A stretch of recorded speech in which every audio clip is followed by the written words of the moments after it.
જય માતાજી મિત્રો, જય રગદાની સ્વાગત છે તમારું એક ધમાકેદાર ન્યૂ વ્લોગની અંદર એવા ને એવા ઢોકળા સાથે. તો મિત્રો હવે હું અને મારો કલેજો જે છે આપણું હેલિકોપ્ટર લઈ અને જે ભરેલું છે તે ખાલી કરવાનું છે, કારણ કે હું આવી ગયો તો કલેજાને ઘરે. શું કહો? હેલિકોપ્ટર આપણું હેલિકોપ્ટર ભરેલું છે. જો હેલિકોપ્ટર ભરેલું છે, હવે ખાલી કરવા જઈએ. કાલે જો ચશ્મા બસમાં પહેરીને ત્યારે દેખાય છે ને, હો ને? જો છોકરો હેડે આવો સ્કૂલે. ટાટા શરમાઈ ગયા બધા છોકરા. તો મિત્રો ચલો આપણે આગળ મળીએ. તો મિત્રો ગાડી લઈને જતા હતા ગાડી ખાલી કરવા, પણ અમને એવું થયું કે આપણી હેલિકોપ્ટરનો હોર્ન વાગતો નહીં. તો હવે હેલિકોપ્ટરનો હોર્નને રિપેર કરાવવા આવ્યા છે અમારા કારીગર જોડે, અમારા સુરેશભાઈ જોડે. શ્રીરામ ઓટો ગેરેજ ટ્રેક્ટર હમું કરે છે. બોલી ચાલ આગળ મળીએ. અમારું જો બોનેટ બધું ખોલી નાખ્યું છે. હવે કલે જે રિપેર કરે એવું લાગે છે, પણ થોડું ફાવતું નહીં. ઓછું જો એવી બોલ્ડ ખોલે છે તો ફટાફટ રિપેર કરીને નીકળવાનું છે આપણે ઘરે જવા માટે.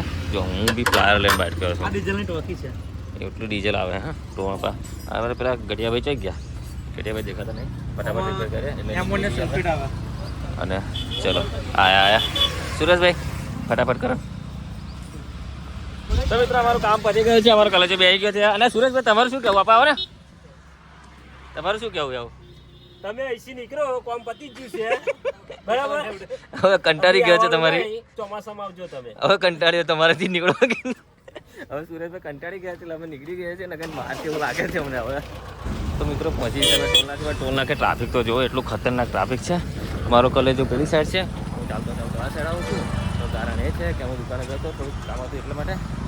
હવે આગળ જઈશું અને અમુક કલેજો તો આગળ છે. અહીંયાની ફાયર પડી એટલે સીધો અને આગળ નીકળી જાય. બરાબર, ફટાફટ ચાલ આગળ. તો મિત્રો અમે ગાડી ખાલી કરી દીધી છે, હવે નીકળી ગયા છે. હું અમારા કિલોમીટર ભાઈ અમારા કરે છે. બરાબર, હવે સીટ બેલ્ટ પહેરી દીધું આપણે, સેફ્ટી ફર્સ્ટ. હવે સિગ્નલ પર ઊભા રહ્યા છે. સીટ બેલ્ટ પહેરીને ચાલુ હે મીટર ભાઈ. તમે જોયું ને કોઈ તો જોયું સીટ બેલ્ટ વગર? હા પછી બસ મિત્રો હવે જઈએ આગળ અને મળીએ ઘરે. બરાબર. તો મિત્રો અમે ગાડી ખાલી કરીને તો નીકળી ગયા હતા, પણ હવે રસ્તામાં એમને એવું થયું કે થોડું ગાડીને કામ બી કારણ બાકી હતું. જો પાણી તૈયાર થઈ ગયું છે, જેક લગાવી દીધો છે અને આ બોલ્ટ ખોલ નાખ્યા, કારણ કે અમારે કામ કરવાનું હતું થોડુંક પાટાનું ને એનું. એટલે ઘણો ટાઈમ થઈ ગયો તો થોડું ઈચ્છા થઈ કે થોડુંક ચેક કરી લઈએ, કારણ કે આપણે ફરવાનું લોંગ ટ્રીપમાં. એટલે કાકાને કહી દીધું અહીંયાથી થોડો સામાન લેવાના તો લઈ લીધા.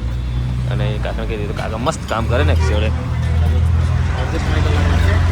પછી પણ ગુરુદ્વારા સામે જ છે. કઈનું લોકેશન છે કમેન્ટ કરીને જણાવજો. બરાબર તમે.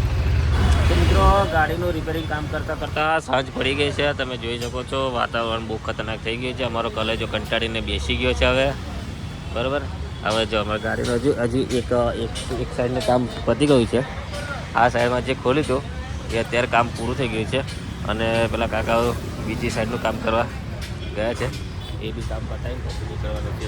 તો મિત્રો આજના બ્લોગમાં બસ આટલું જ. મળીશું એક નવા બ્લોગ સાથે. ત્યાં સુધી ટીલ ધ ટીચર જય માતા જય લગણી અને બ્લોગને લાઈક શેર સબસ્ક્રાઈબ કરી દેજો.